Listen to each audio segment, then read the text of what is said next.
Station, this is Houston. Are you ready for the event? Houston, this is Station. We are ready. Kelly Clarkson Show, this is Mission Control Houston. Please call Station for a voice check.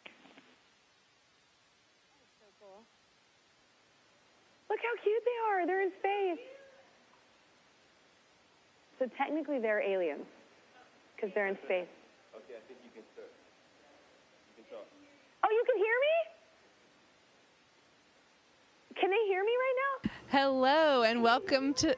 We can hear you loud and clear. Welcome on board the International Space Station. Loud and clear.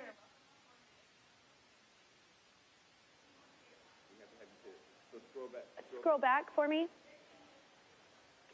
Station, this is Kelly Clarkson with the Kelly Clarkson Show. How do you hear me? Kelly, Station has you loud and clear. Welcome on board. Oh my gosh, your microphone is just floating. I'm so jealous of you right now. Hi, Christina and Jessica. I cannot believe I'm talking to y'all while you're in space. That is so much cooler than anything I've ever done in my life other than birth my children. What was it like the first time you made it to space? How did you feel? It was an absolutely incredible feeling. I think the moment I remember the most was the time I looked out the window and saw the Earth for the first time below me. It was bright and absolutely beautiful blue, and I completely exclaimed.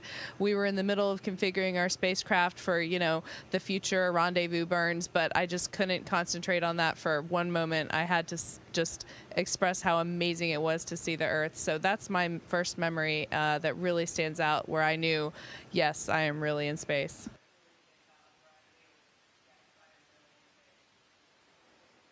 I love it. You just passed it in space. It was just floating. I'm sorry, I can't get over it. Where are you right now in space?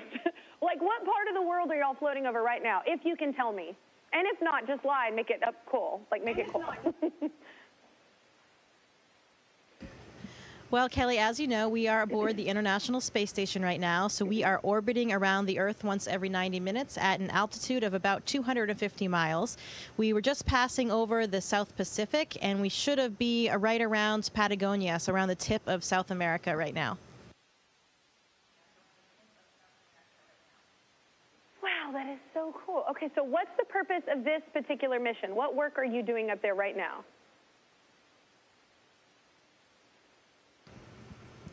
Well, the primary goal of the International Space Station is science. So we are doing all kinds of different scientific investigations, ranging from physiology and medicine and how radiation, spaceflight, the microgravity environment affect the human body. We look at protein crystal growth. Even these proteins can grow bigger and more pure in microgravity. That helps with some disease research and developing other pharmaceuticals. We do combustion experiments. Even flames burn differently in space. You name it, any type of science, we are doing it up here. Aside from that, we also have to do daily maintenance of the space station. It's actually been up here almost 20 years now, so we do have to make sure that we maintain all the systems and repair things that break. We do spacewalks when things break or have to be replaced on the outside of the space station. We fly the robotic arm sometimes to do that. So all of our days are different. We do something different all the time, and that's what keeps it so interesting. Kelly, one other mission that we're working on up here that I think is really important, and it ties into the science. Oh, one more thing I was just going to mention, that a really neat aspect of the science and the mission that we have up here is that we are looking at how microgravity in the long term affects the human body and operations, and that's for future long duration missions into deeper space. So going back to the moon and then on to Mars. So that's a really exciting part of our mission too. Okay, if y'all find out a way you get younger by traveling, you just let me know. Just send a pigeon or a sign from space. I'm in. But I have a really funny question, but I am being serious. Has any astronaut ever moonwalked while doing a spacewalk?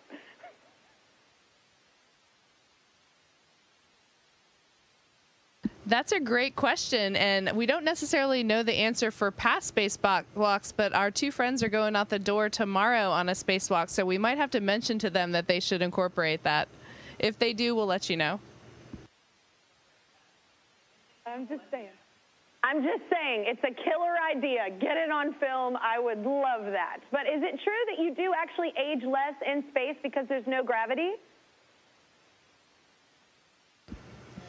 Well, it depends on how you look at it. We wish that were the case, and I think cosmetically maybe we look a little bit younger if we have, I think, fewer wrinkles sometimes because we have this upward shift of everything without gravity pulling our skin down. But realistically, there actually is a toll on our bodies physiologically and medically, and that's part of the reason why all these experiments are so important. We have seen certain physiological systems like our arteries, for example, do age faster up here than they do on Earth. So it's really important that we keep doing these studies so we can make sure that we can get home safely, return safely after the mission, and then also, especially for those longer duration missions that Christina mentioned, we need to make sure that when we spend, for example, a 3-year mission going all the way to Mars, that humans will still be healthy when they get to their destination point and then when they come home.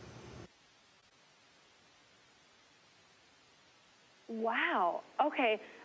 This is a real question, too. Can you do a flip right now? Well, since you requested it, we do have one flip trick. Okay. I'm so excited. Oh, my God. I love it. Oh, my gosh. Space is the place that everyone is skinny. I love it. That is so fun. So this is a real quick, well done, by the way, but what's the most scary, kind of challenging part of doing a spacewalk? Great question. I think one of the challenges is to remain vigilant for exactly what you're talking about. Even though the primary mission of a spacewalk is to, accomplish a repair or an upgrade on the external part of the station, all the while we have to recognize that we're in a spacesuit that's essentially our own personal spacecraft. It has every single system that a spacecraft has for both life support and just maintaining the pressurized environment that you need. So we have to be ready at any time if any one of those systems doesn't act as expected, because there's quite a bit of overhead in actually coming back inside, getting into the airlock, and repressurizing to where you can address some of those systems. So I think one of the biggest challenges is remaining vigilant, and even though you're focused on your task, remembering that there are some emergency situations you have to be ready to handle. And I think one more thing that makes it very challenging is simply just working in the suit. So this suit is very large. We weigh over 400 pounds in it. It's very massive. The weight up here is, of course, not quite as important, but the momentum that it has and the fact that it is pressurized, almost everything that we do when we wear these big gloves, it feels like you're working against an exercise ball or something to overcome that pressure. And with these big gloves, you don't have as much dexterity as you would. Your body is kind of contorted at this angle. So we do a lot of training on the ground to learn how to operate in that suit, but it is really the physically and mentally the most challenging thing that we do as astronauts. Wow. Okay, well, do y'all have any advice for little girls watching you who might want to grow up to be astronauts?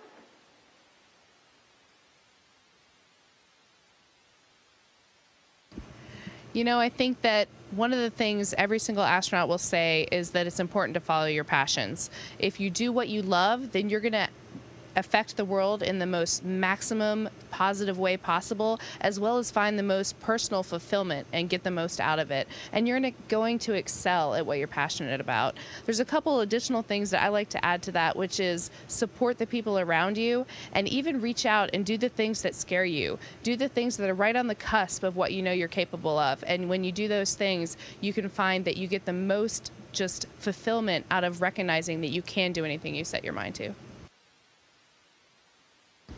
Yeah, I think Christina captured that perfectly, and I would add, just to carry on with what she was saying, you really have to remember that it's okay to take a risk. You have to be willing to take that risk and accept that you will fail along the way. Both of us and everyone up here has had several failures along the course of their life and in their trajectory and getting where we are today. But if we hadn't accepted that it was okay to fail and then continued, we wouldn't be here now. Well, thank you so much, Christina and Jessica. Y'all are not only just incredibly smart, you're beautiful, you're talented, you're inspiring a whole different generation of people to do what you're doing, and it's incredible. Thank you so much for taking the time with us. Thank you so much, Kelly. It was really cool to be part of your show today, and hello to everybody on the ground.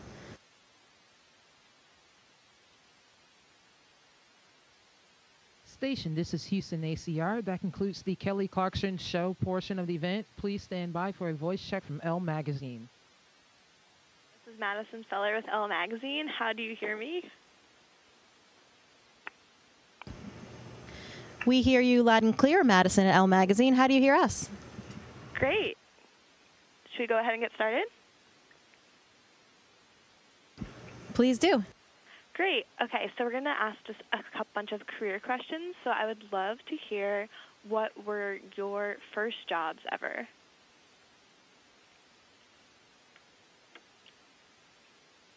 I'll do it out of college. Okay, go ahead. I know. Okay, go ahead. I think that the first job that I had ever was actually working at a toy store in the mall in my hometown, and I actually really learned a lot there. I learned, just general responsibility and being someone that takes care of problems for other people.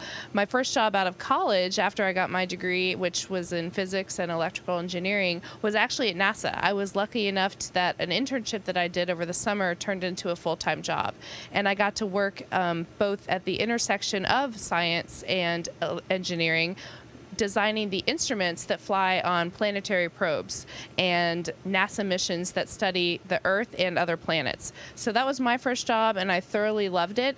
I actually ended up leaving that job, though, to pursue a dream to work in Antarctica, but that's a different story. And for me, when I was young, I think my very first job was cleaning my father's doctor's office. But outside of my own family, I was a lifeguard when I was in high school. So that was, I guess, my first real job. After college, when we talk more about our adult career, my first job was also at NASA. And I was working actually at the NASA Johnson Space Center for Lockheed Martin. I was working as a support scientist, so a person on the ground that coordinates the life science experiments, the very same experiments that we are involved with now. I was coordinating those on the ground. So really amazing first experience working directly at NASA, and eventually, I stayed there for 3 years, and then I left to pursue my graduate work. I didn't think that I would actually end up going back there, but then, of course, when this opportunity came up, I couldn't say no to my childhood dream job. And is there a time in your career where you felt like you had failed or misstepped, and how did you move through that?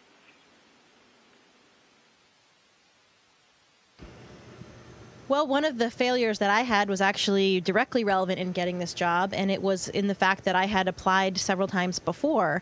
When I was first realistically competitive, I started applying, and I did get an interview the second time I applied. I made it all the way to the final round, the final 50 people, and everything went really well. But in the end, I got the phone call that said, you did a great job. We encourage you to apply again, but we're only selecting 9 people, and you're not one of them. So that was something that I had to accept. Of course, it was heartbreaking, but at the same time, it wasn't really something that I had planned on coming true. Everybody knows there's such a small chance of this ever happening. But so for me, I did fail the first time, and even getting through that interview process, I still didn't get this job. But I decided when the opportunity came to apply again, and that time it turned out differently. So that's one piece of advice I always encourage people. Just make sure that you don't give up. If you don't try, then you'll never have the opportunities that you might have otherwise. Yeah. Also, we love snacks at Elle. Are there any space snacks you guys keep around to fuel your work? I am also a big snack fan, actually. And yes, during the day, oftentimes we don't have a lot of time in between our scheduled activities because we're scheduled down to like the 5-minute increment. So sometimes we just have to go run and get a nutrition bar or something quick, a handful of nuts. But we do try to keep it healthy. Obviously, we have a lot of physical fitness requirements here. And so keeping it healthy, finding things like fruit. We don't have fresh fruit, obviously, but we have a lot of packaged and dehydrated foods up here. So yes, we're big fans of that. And what kind of qualities do you look for in like a work wife and or space partner?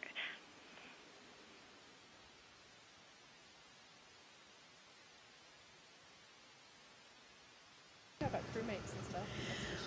Well, one of the things that is really important to our jobs as astronauts is something that we've been stressing a lot, especially in recent times at NASA, and we actually have a buzzword for it called expeditionary skills.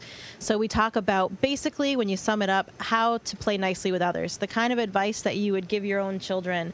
And those things are especially important when we talk about long-duration missions like the around 6 months or longer missions that we have on the International Space Station, and especially for the future when we start thinking about going to further destinations like the moon and to Mars.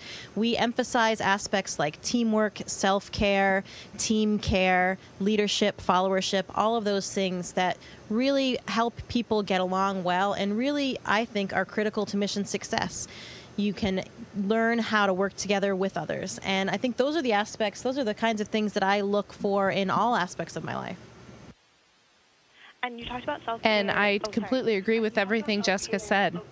Oh, I was just going to add to it, if I might. Another skill that's very important both up here in accomplishing our mission and just day to day in our own relationships on the personal side would be communication.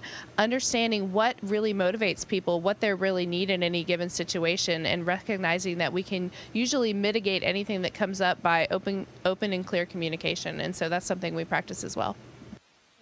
And you mentioned self-care. Is there such a thing as work-life balance when you are working in space, and what does that look like?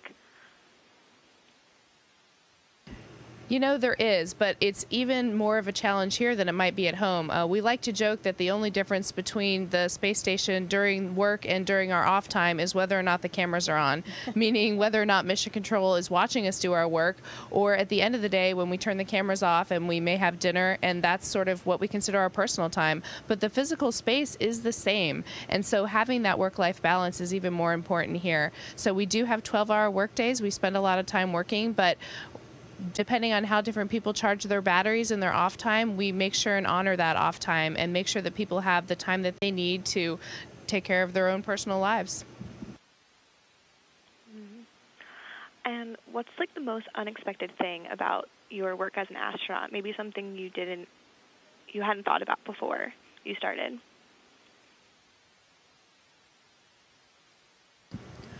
One of the unexpected things that was really interesting to me, especially given my background as a physiologist, was how your brain adapts really quickly to the environment. It was really interesting when I first arrived. You know, we are so conditioned on the ground to think feet are down, and if I drop something, it's going to fall down to my feet. Of course, that doesn't happen here, as you can see, but it's really difficult to convince your brain that. So when we're standing in this position in what we call the deck, this would be equivalent to the floor if we were in our training mock-up facility in Houston. So this would be the deck, this would be, say, the ceiling, and these are the two walls. So when we're in this orientation, everything when I first arrived felt very, very familiar. However, 1 minute we might be working in this plane, and then the next second, like Christina's doing right now, you might have to come up here and work in the ceiling location. So what I found when I first arrived was my brain, if I went up there and was working, suddenly my brain would flip-flop, and I would swear that I was back on the floor just because my brain was so convinced and thinking if I'm on that surface, it must be the ground.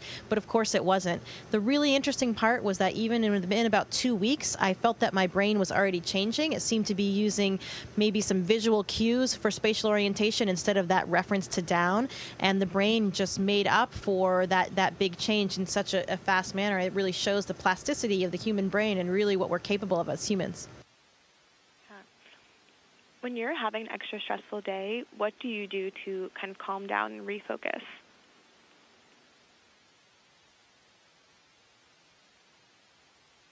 Oftentimes during the day, our tasks themselves are something that we can focus on and sort of get, I guess, lost in, you could say, to focus on how to be a solution finder and a team player and make sure that we can accomplish our tasks so that the scientists or the experts, engineering experts on the ground can get what they need out of it. So for me, I would say just working through situations, focusing on the task that's in front of me is something that I do.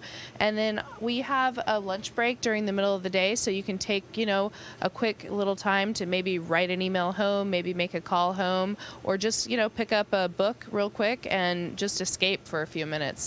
There's also looking out the window, which is an amazing escape. The Earth is below us, and it is absolutely phenomenally beautiful. And usually anything can be cured by looking at the Earth, remembering where we are, and just having that moment of appreciation.